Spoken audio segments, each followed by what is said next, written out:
Всем привет! Сегодня долгожданный обзор нашего кемпера. Автодом у нас на базе Fiat Ducato 2021 года. На данный момент пробег около 70 тысяч. Мотор объемом 2.3, дизель с системой AdBlue, 160 лошадиных сил. Механическая коробка передач, шестиступенчатая. Вес нашего автодома до 3,5 тонн, то есть категория B. Высота 3 метра, длина 6,99, по-моему, включая велосипедный багажник, который мы сняли на эту поездку. Автодом у нас полуинтеграл, Weinsberg Cara Suite. Ну что, обойдем его сначала снаружи. Здесь у нас вход, дверь с окном, со шторкой и также широкая дверь. Для того, чтобы она сама по себе не захлопывалась, так как нет такой защелки, я сделал такую вот систему. Это обычный кабель-канал, кусочек 10 на 10 миллиметров. И одеваю ее вот сюда, защелкивается она, для того, чтобы дверь сама не захлопывалась. Так как с другой стороны у нас нету такой защелки, как на двери багажника. На ней также присутствует такая сумка от Weinsberg на магнитике. Здесь место для зонта. Правда, плохо вытаскивается, потому что он коротковатый зонт. Ну ладно. На двери окно со шторкой. Также у нас присутствует ступенька, которую при помощи кнопки можно убрать и выдвинуть. И здесь у нас решетки от холодильника. Холодильник стоит с этой стороны. Здесь находится у нас кассета туалета.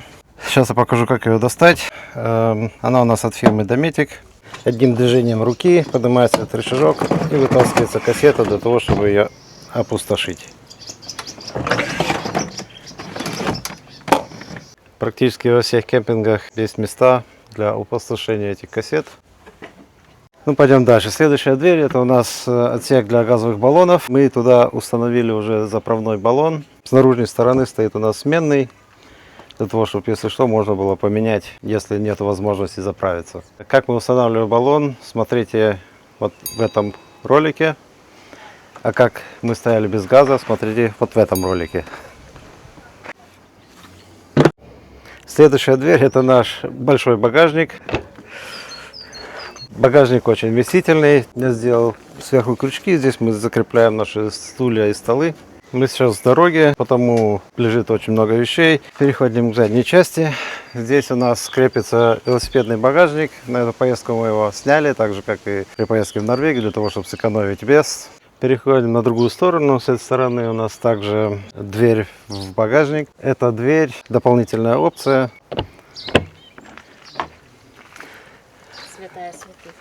Да. С этой стороны технический отдел. Здесь у нас слейка, шланг, уголь, гриль, вода, ну и газовые баллоны, пару огнетушителей, ну и всякие причиндалы. Этот бачок для слива серой воды. Вот этот обогреватель электрический мы купили в Польше, когда у нас закончился газ, для того, чтобы не замерзнуть. Вить, ну надо сказать, что вот эта канистра очень важная в путешествии. Особенно, если ты не хочешь Съезжать с места. съезжать с места, да. То есть подкатил ее под слив, открыл кран, слил воду, серую воду и слил ее. Да, неоднократно уже использовалась эта канистра. Очень удобно, она на колесиках. Так она выглядит. Открывается горловина, заливается серая вода, когда подставляется под низ.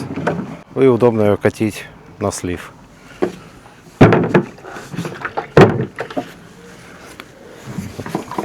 Там же вода плюхается.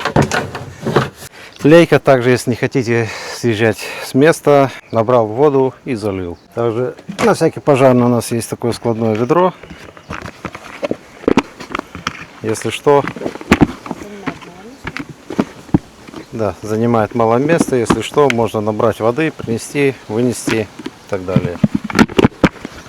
Также есть вот такой адаптер для обычной розетки.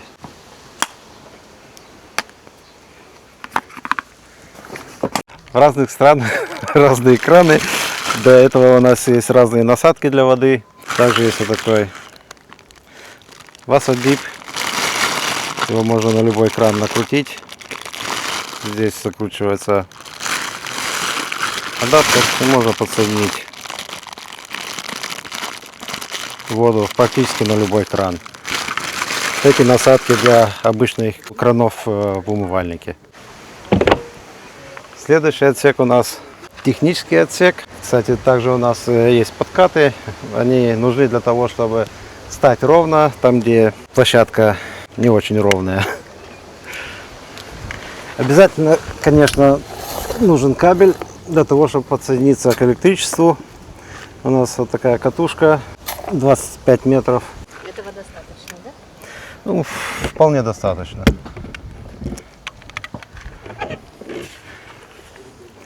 Здесь у нас находится бак чистой воды на 100 литров, бак серой воды на 90 литров. Вот эту часть я купил на Амазоне. Когда мы заливаем воду, просто накручиваем вот эту крышку, здесь подсоединяем шланг, и здесь с переливом. В принципе, можно было бы и другую систему, просто с клапаном, потому что перелив есть в этом баке. Если пошло через верх, то будет вытекать снизу. И можно было бы не менять их постоянно. Здесь у нас два крана для слива воды. Один правый для слива серой воды, левый для слива чистой воды. Если вы приехали домой, вам не надо где-то, не нужна вода, просто для промывания бака сливается вода. Вот здесь вот находится крышка, через которую просовывается этот кабель. С одной стороны удобно для того, потому что не торчит нигде кабель сбоку. С другой стороны неудобно, то что его постоянно снизу вверх просовывать надо. Там же стоит фроствехта. Ведь меня как хозяйку интересует, как часто нужно чистить такой бак с водой, с чистой водой. Ну, промывать его хотя бы раз в год. У нас есть порошок с активным кислородом. Мы его засыпаем туда, заливаем бак в воду. Через 2 часа сливаешь в серый бак, там немножко покататься, сливаешь и все. И в принципе бак чистый. Это выхлоп печки Трума. Ну, здесь, как и во всех автомобилях, крышка бака для дизельного топлива и система AdBlue. У нас здесь стоит такая защита бака AdBlue, потому что крышка без запирания, для того, чтобы никто ничего туда ненужного не подлил. В прошлом году перед поездкой в Испанию мы поставили решетку вот сюда, потому что здесь очень большие отверстия в решетке радиатора. И для того, чтобы камешками не побил радиатор, сделали такую решетку. Также у нас маркиза Thule Omnister или Omnister, не знаю как правильно. Ширина ее 4 метра. Также мы дополнительно взяли такие ремни для поддержки маркизы при ветре. И вот такие стоечки. Первый раз мы их в этот раз использовали. Оказалось, что удобно. Если при сильном ветре хочешь снять маркизу, их оставляешь на месте. Убираешь эту защелку. Можно снять маркизу, скрутить. А потом на это же место его просто опять назад поставить. И не надо забивать эти колышки. Очень удобно. Да. Поехали дальше.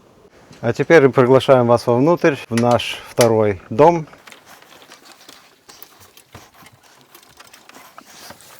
Как я говорил, автодом на базе Ducato. Обычная панель, кондиционер, 6-ступенчатая коробка передач, мультируль. Также у нас шторки. Ну, это дукатовская система для планшета. Там вывел кабель для телефона.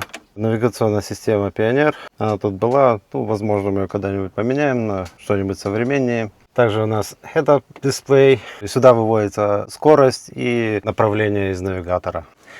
Зеркало у нас необычное. Оно с видеорегистратором. Тут спереди у нас полки и люк. Люк со шторкой и с москитной сеткой. Этот люк добавляет много света. Правда, когда в дороге мы его, когда слишком светло, закрываем. Когда становится чуть темнее, открываем, потому что Наташа сидит сзади и вяжет.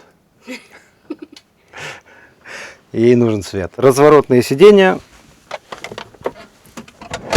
Поворачивается, как всегда, как обычно, как и во всех кемперах. Для того, чтобы можно было сесть удобно, позавтракать, пообедать, либо создать такой домашний уют. Сюда также мы вставили в двери дополнительные замки. Они замыкаются. И в двери я ставил прик-стоп, для того, чтобы дополнительная защита от вскрытия. Наш автодом рассчитан на 4 пассажиров. Там 2 ремня безопасности и тут 2 сиденья с ремнями. А полежечных мест у нас 5. 2 у нас сзади, 2 у нас сверху. И одно можно сделать из вот этого стола. Стол у нас раздвигается. Под этим сиденьем у нас такой рундук. Там у нас сложена всякая всячина, очень вместительный. Вот это я уже обклеил для того, чтобы оно не шоркало, мягче ложилось и не хлопало сильно. Под этим сиденьем у нас находится наша печка Трума, блок питания, также бак чистой воды под этим всем. Сразу отвечу на вопрос подписчика, что у нас по электрике. По электрике у нас ровным словом ничего, ни солнечных панелей, разве что литиевый аккумулятор на 100 ампер. Ну, в принципе, на 3 дня нам свободно хватало, больше 3 дней мы обычно не стояли без электричества. В будущем мы, конечно, рассматриваем установку солнечных панелей. Там, где покупали автодом, когда мы спросили про солнечные панели, он нам сказал 2200 за 200 ватт. Я сказал, слишком дорого, мы можем сами установить и намного дешевле. Кондиционера у нас сверху тоже нету. Скорее всего, это будет следующее приобретение наше. И будем, возможно, устанавливать на место этого люка в спальне. Здесь у нас находится кровать, которая опускается вниз. Она механическая. Под этой кровати расположены полочки. Там вещи наших соучастников. Здесь полочки. Здесь у нас подсветка. Включается на вот тут. Тут же еще одна. Окна над столом у нас также со шторкой. И с москитной сеткой. И море. Да, за окном море. Обычные шторки. Но, правда, они мне не нравятся, потому что они какие-то непонятные, куцые. Ничего, главное чистые. Для того, чтобы спустить кровать, нужно снять вот эти подголовники и убрать вот эту спинку. Потом нажимается вот здесь кнопочка и опускается кровать вниз. Здесь у нас также люк со шторкой и с москитной сеткой. Здесь у нас хранится лестница. И можно залезть и улечься. Кровать 2 метра на 1,40 м. Можно спокойно. Я 1,72 м. Свободно помещаюсь. Можно свободно спать вдвоем. Кровать удобная, испытанная соучастниками. Они не жалуются. Здесь тоже также подсветка с сенсорами. Полочка для гаджетов наших соучастников. Она тоже с подсветкой. Также здесь такая сетка. Это, например, для детей. Если там спят дети, можно вот так ее пристегнуть, чтобы они оттуда не свалились. Бортик такой, да? Да, с обоих сторон. Ну, соучастникам оно не нужно. Они считают, что они не свалятся. Мы ни разу не свалили. Рома пытался? Наташу скинуть. Да. Ну и собирается в обратном порядке. То есть лестницу нужно положить на место, чтобы она не мешалась, потому что где еще возить, как не на кровати. Или в багажнике, но в багажнике она мешается, там, сами видели. Нажимаем на кнопку и поднимаем кровать. Все. Потом ставится спинка на место И подголовники также, если попадешь в дырочку. Сначала мы хотели купить автодом без кровати, но потом подумали, если вдруг кто-нибудь захочет с нами поехать, например, соучастники, потом мы решили взять с дополнительной кроватью. Высота автодома, я бы сказал, внутри я стою с вытянутой рукой. Не знаю, сколько тут, 2 с копейками. До кровати чуть поменьше, наверное, 1,80 м. Если я стану на эту ступеньку, то я как раз касаюсь головой слегка волосами, которые у меня еще остались на голове. Также можно сделать из вот этого стола дополнительную кровать. Он снимается. Снимается часть ножки.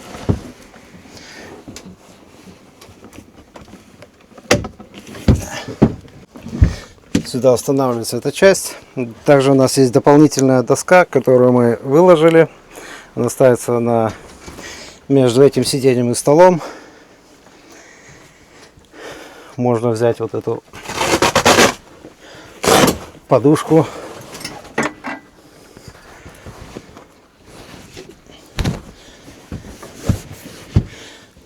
Положить сюда.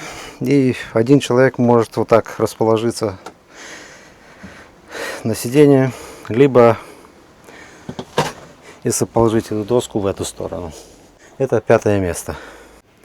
При входе с левой стороны у нас находится панель управления автодомом, то есть вот эта часть. Здесь должен гореть светодиод, который обозначает, что система включена, но походу она сгорела. Серая вода у нас полный бак, чистой воды практически сейчас нету, нужно заливаться и сливаться. И зарядка аккумуляторов, это аккумулятор жилого модуля и автомобильный аккумулятор. В правую сторону включаем и выключаем помпу. Этот значок означает, что мы подключены к электричеству. Это датчик температуры, и здесь управление трумой. То есть отопление, здесь нагрев воды, вентилятор, ну и всякие настройки. Наташечка украшает наш автодом, делает такие и вот такие дела для очков. В этом месте у нас был такой карман, но он потерял свою форму со временем. Мы его сняли и поставили на его место мусорное ведро. Здесь также забыли мы сказать, у нас есть москитная сетка на двери, но тут нужно быть внимательным.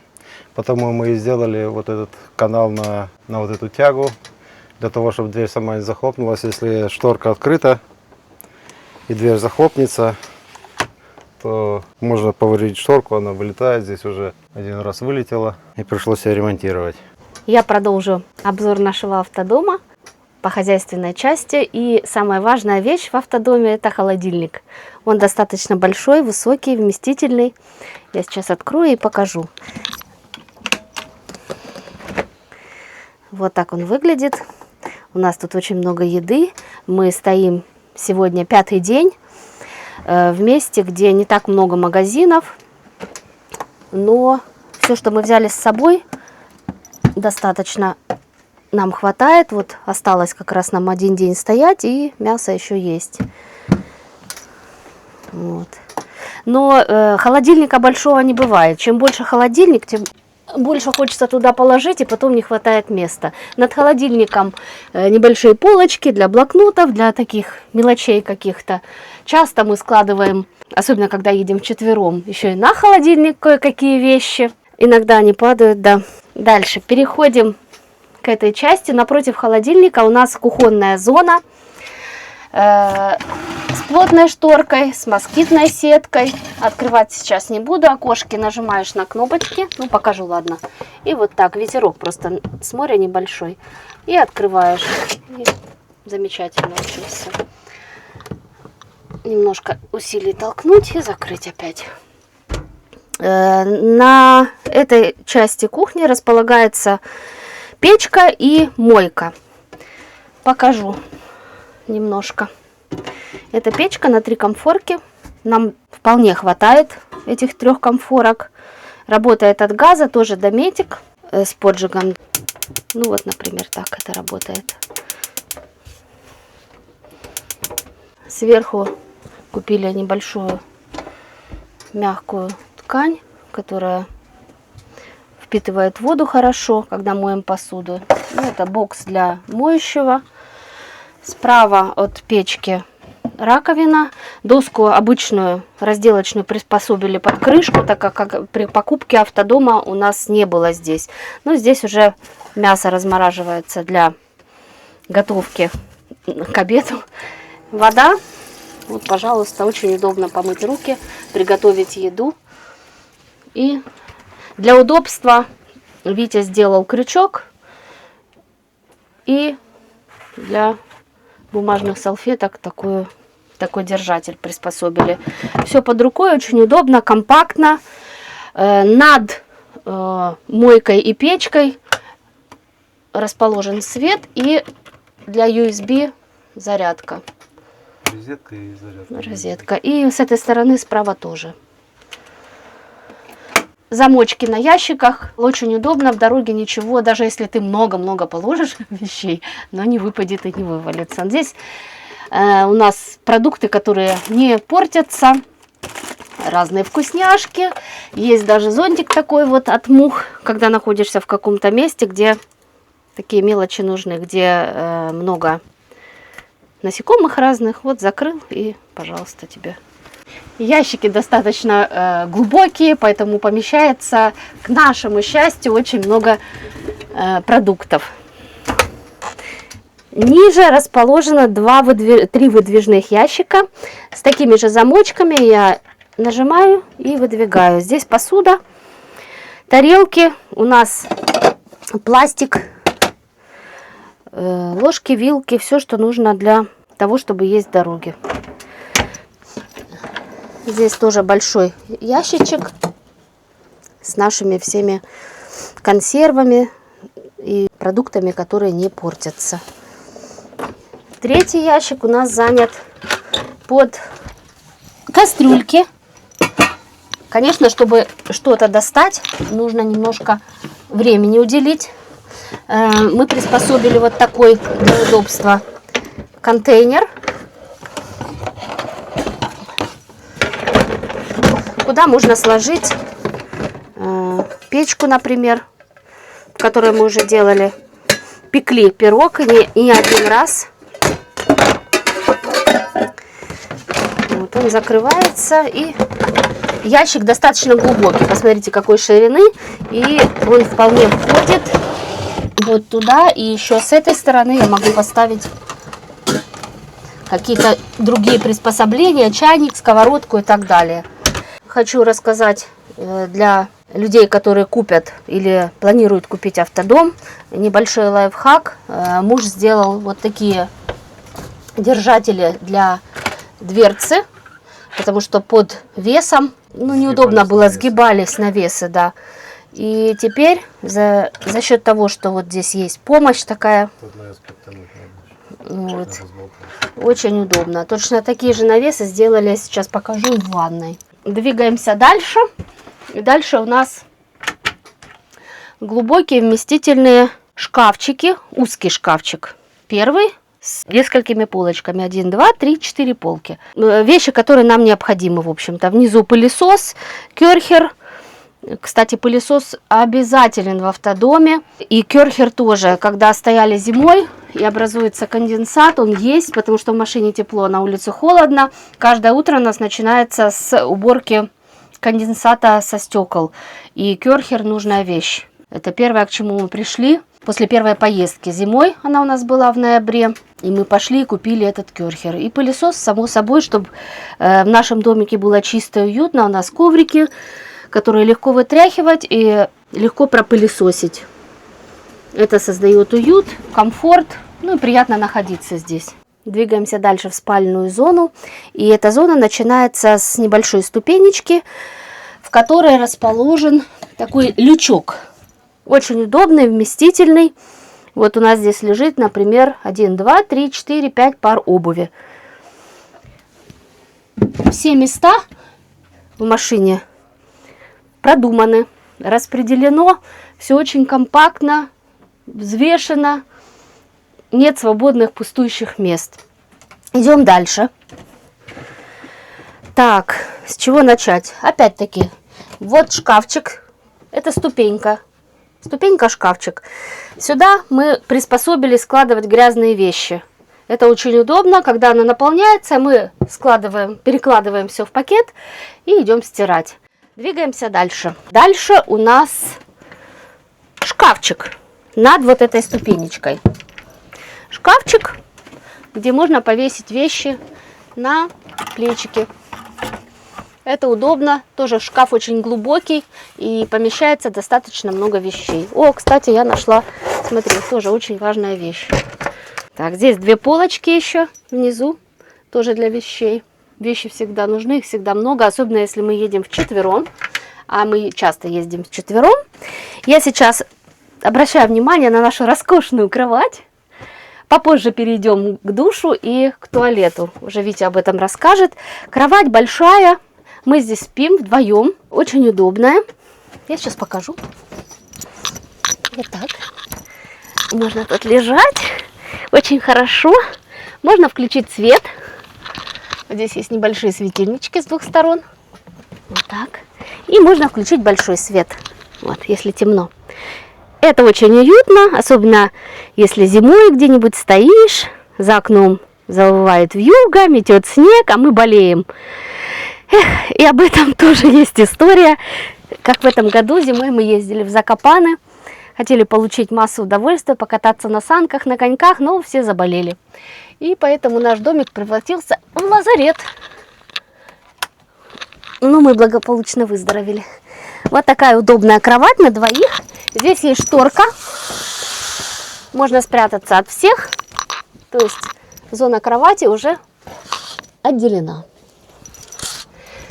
Открываю и продолжаю дальше. Над кроватью по всему периметру разные полочки, куда можно вместить тоже много гаджеты, зарядки. Кстати, здесь USB разъем есть и розетка.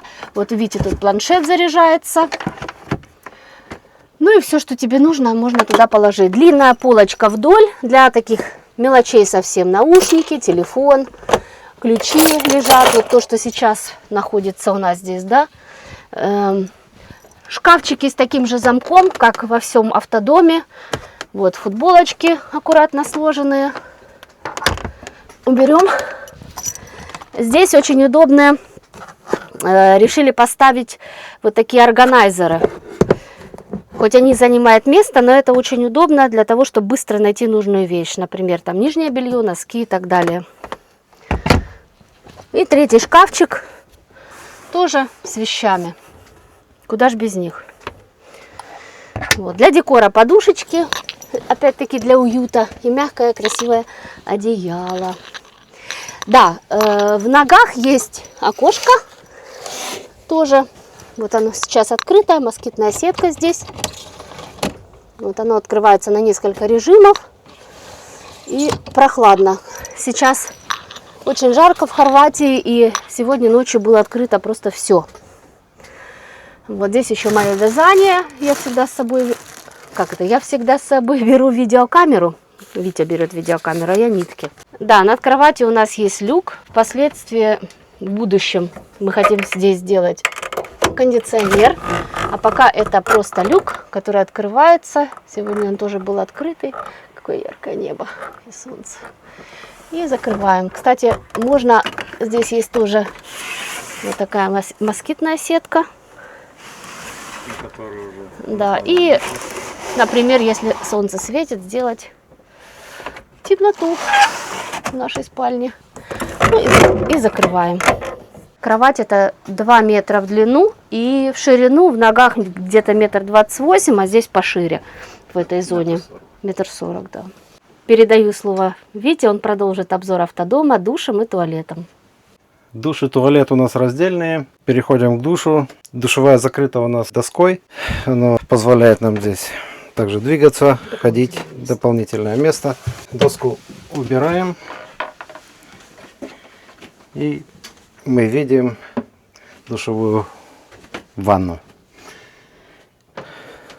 Открывается вот эта дверь. Здесь дверь на защелке.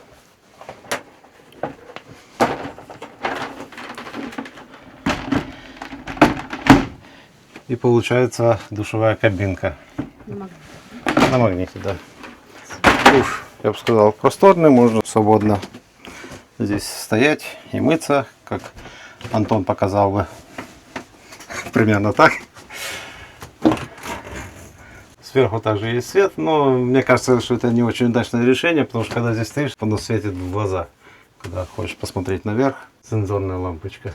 Вот этот органайзер я сюда приклеил для того, чтобы можно было ставить шампуни, мочалку, бритву и так далее. Тоже удобно, держится хорошо. Так, захожу в душ и закрываюсь. А потом моюсь.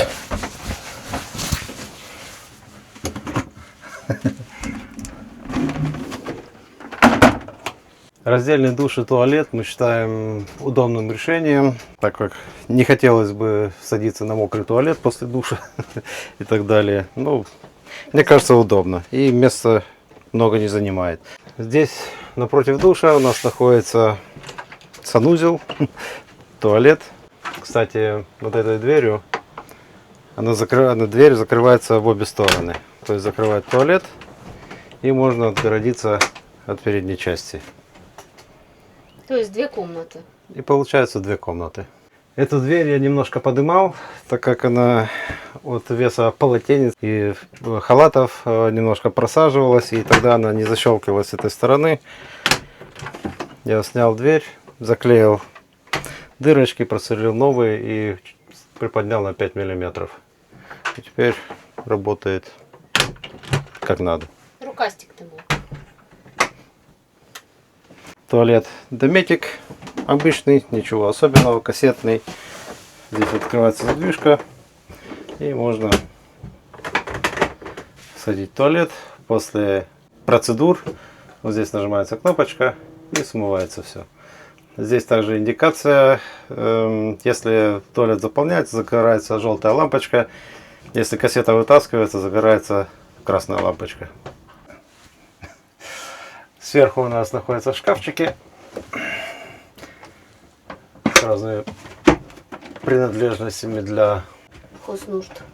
Расскажи про бумагу, которая удобна.